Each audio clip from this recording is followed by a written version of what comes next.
Yeah, so the path that I always recommend to folks is to start with free resources and make sure that they're actually enjoying programming first and it's something that appeals to them because when I was teaching at a coding boot camp, I think a lot of the marketing was like, "Hey, you take this class and then you become a software engineer." And that's not really how it works. Like you have to do the work and you have to be willing to put in that time and learn the things that you need to within that course. And so you really do have to know that you're going to enjoy doing this. And it doesn't have to be like, this is the love of my life. I'm so passionate about this. Like, passion is overrated.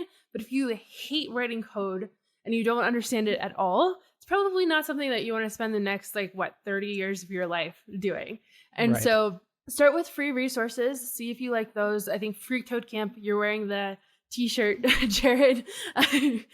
Start somewhere like that and see if you like it first. And then from there, you have three different paths. So I think boot camps are kind of the middle ground between being self-taught and a 4-year degree or even a 2-year degree. There are a lot of programs that are doing like a master's degree for folks who didn't have a CS undergrad.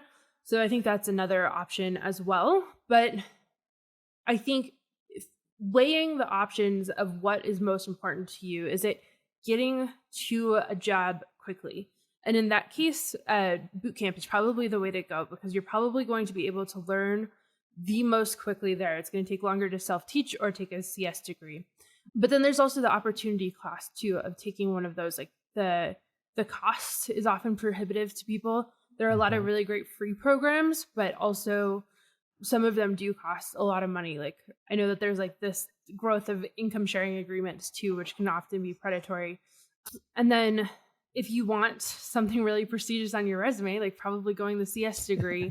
unfortunately, the way that the industry is, like a lot of companies still do gatekeep a little bit. And so for some companies and some roles, depending on what your goals are, doing a CS degree is going to be the way to go. Though I've also seen a ton of people be successful self-teaching, but you have to be super, super, super self-motivated in order to do that. You're not going to have an instructor pushing you along or anybody looking over your projects to make sure that you're going in the right direction. You have to do that all yourself. And that can be really difficult for a lot of people. So if you're going that path, I would highly recommend getting as involved in industry events and the community as possible so that you do have somebody to look over your code and say, hey, thumbs up, thumbs down. Like, I think that that's really valuable as well.